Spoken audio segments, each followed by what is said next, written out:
नमस्कार विद्यार्थी मित्रांनो, स्वागत आहे आपल्या यूट्यूब चॅनल रँक अप MPSCवर। तर या स्टेट बोर्ड सिरीजमध्ये आपण आता इयत्ता 11वीचं इतिहास संपवलं आणि आता इयत्ता 12वीचं इतिहास आपण बघणार आहोत आणि त्याआधी देखील आपण इयत्ता 6वीचा इतिहास देखील घेतलेला आहे। तर तुम्ही ही सिरीज नक्की बघा, आपल्या चॅनलवर अपलोडेड आहे, तिथून ती सिरीज तुम्ही ॲक्सेस करा आणि या मागील लेक्चर देखील नक्की बघा। आणि जर तुम्ही आपल्या चॅनलला सबस्क्राईब केलं नसेल तर चॅनलला नक्की सबस्क्राईब करा आणि आपल्या व्हिडिओजला लाईक करा, जेणेकरून आम्हाला मोटिवेशन भेटत राहील आणि अशी सिरीज आम्ही पुढे देखील कंटिन्यू करत राहू। आता इतिहास झाल्यानंतर आपण भूगोल आणि अशाच प्रकारे सगळे जे स्टेट बोर्ड्स आहेत ते सगळे आपण कव्हर करणार आहोत। तर चला सुरू करूया 12वीच्या पहिल्या लेक्चरला। तर या लेक्चरमध्ये आपण बघणार आहोत युरोपातील प्रबोधन काळ। तर मित्रांनो, मध्ययुगाच्या शेवटी युरोपमध्ये एक मोठा बौद्धिक आणि सांस्कृतिक बदल घडून आला। या काळाला आपण प्रबोधन युग किंवा रेनेझन्स असं म्हणतो। या काळात लोकांनी पुन्हा एकदा प्राचीन ग्रीक आणि रोमन संस्कृतीकडे पाहायला सुरुवात केली, विशेषतः कला, स्थापत्य, साहित्य आणि तत्त्वज्ञान या क्षेत्रांमध्ये। या युगाचा सर्वात महत्त्वाचा विचार म्हणजेच मानवतावाद।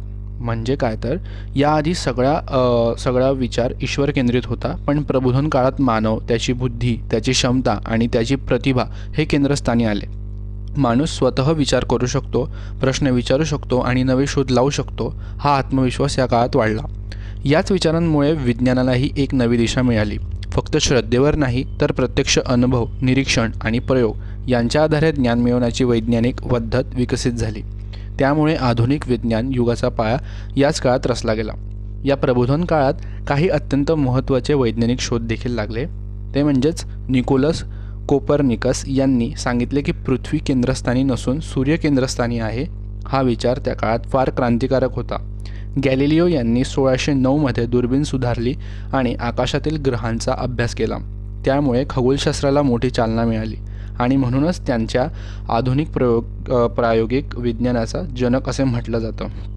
आणि तसंच जोहान्स गुटेनबर्ग यांनी छापखान्याचा शोध लावला। या शोधामुळे ज्ञान फक्त मोजक्या लोकांपुरते मर्यादित राहिले नाही, तर सर्वसामान्य माणसांपर्यंत पोहोचू लागले आणि हाच प्रबोधन युगाचा खरा आत्मा होता। आता बघूया युरोपच्या इतिहासातील एक अतिशय महत्त्वाचा आणि संघर्षपूर्ण टप्पा, तो म्हणजेच धर्मयुद्धे। मध्ययुगात जेरुसलेम आणि बेथलेहेम ही शहरे ख्रिश्चनांसाठी अत्यंत पवित्र मानली जात होती, पण ही शहरे त्या काळात इस्लामी सत्ताधीशांच्या ताब्यात होती। हीच परिस्थिती बदलण्यासाठी, म्हणजेच ही पवित्र शहरे परत मिळवण्यासाठी ख्रिश्चन अनुयायांनी जे लढे दिले त्यांनाच आपण धर्मयुद्धे असे म्हणतो। ही धर्मयुद्धे फक्त धार्मिक नव्हती, तर त्यामागे राजकीय सत्ता, आर्थिक फायदे आणि सामाजिक प्रतिष्ठाही दडलेली होती। या धर्मयुद्धांचे परिणाम मात्र खूप दूरगामी ठरले। सर्वप्रथम युरोपमधील सरंजामशाही व्यवस्था हळूहळू कमकुवत झाली। अनेक सरंजामदार युद्धात मारले गेले किंवा आर्थिकदृष्ट्या उद्ध्वस्त झाले।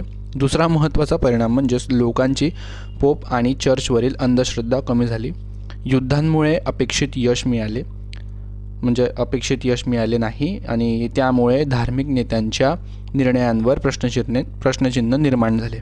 तिसरा आणि अत्यंत महत्त्वाचा परिणाम म्हणजेच सांस्कृतिक आणि आर्थिक देवाणघेवाण।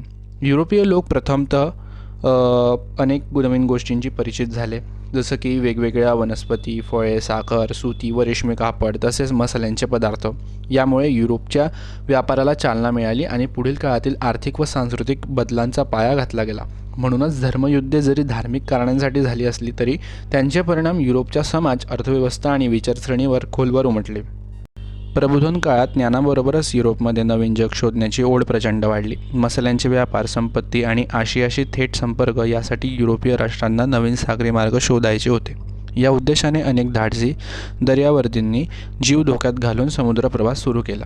या शोधांची सुरुवात एक प्रवाशापासून होते, ते म्हणजेच मार्को पोलो।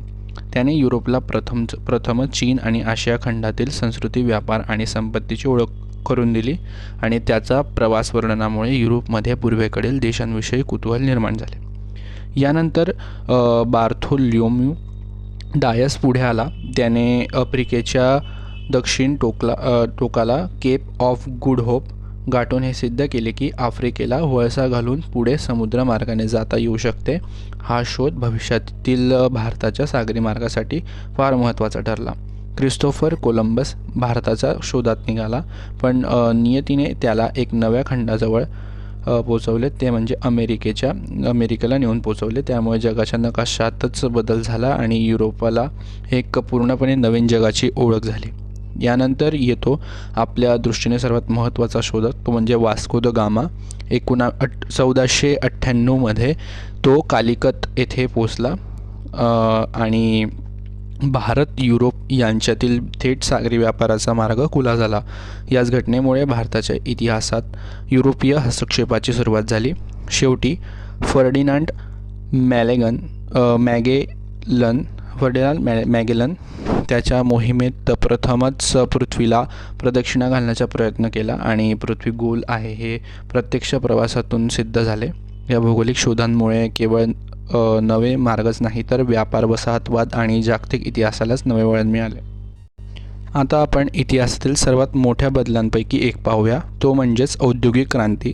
याआधी उत्पादन प्रामुख्याने हाताने म्हणजेच हस्तोद्योगांच्या माध्यमातून होत असे, पण जेव्हा यंत्राचा वापर सुरू झाला तेव्हा उत्पादनाच्या संपूर्ण पद्धतीतच आमूलाग्र बदल झाला. हाच बदल म्हणजेच औद्योगिक क्रांती आणि तिची सुरुवात सर्वप्रथम इंग्लंडमध्ये झाली. या क्रांतीचा सर्वात मोठा परिणाम वस्त्रोद्योगावर झाला. पूर्वी कापूस ओढणे, सूत कातणे आणि कापड विणणे ही कामे वेळखाऊ आणि मेहनतीची होती, पण कॉटन जीनमुळे कापूस वेगाने स्वच्छ होऊ लागला. स्पिनिंग जेनीमुळे एकाच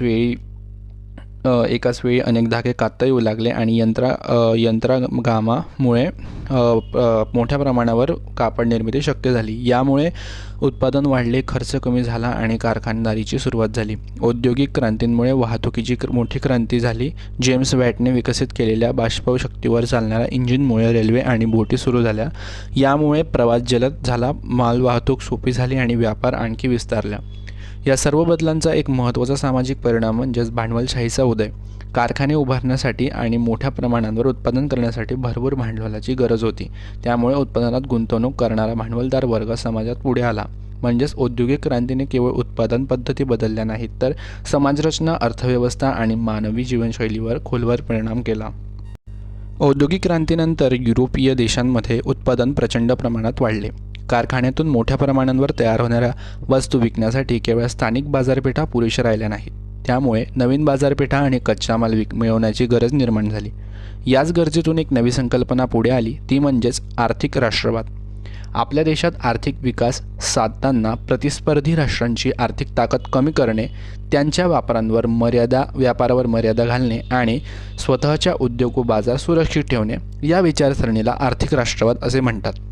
पण ही आर्थिक स्पर्धा लवकरच केवळ व्यापारापुरती मर्यादित राहिली नाही. या स्पर्धेतूनच युरोपीय राष्ट्रांनी आशिया आणि आफ्रिकेतील अनेक देशांवर राजकीय आणि आर्थिक नियंत्रण मिळवायला सुरुवात केली. परकीय देशांमध्ये सत्ता प्रस्थापित करून त्यांना आपल्या हितासाठी वापरण्याची ही प्रक्रिया म्हणजेच साम्राज्यवाद. या साम्राज्यवादाचा सर्वात गंभीर परिणाम झाला तो म्हणजे भारतावर. इंग्लंडमधील औद्योगिक क्रांतीमुळे तयार होणाऱ्या स्वस्त आणि यांत्रिक वस्तूंनी भारतातील पारंपरिक घरगुती उद्योगधंद्यांना मोठा फटका बसला.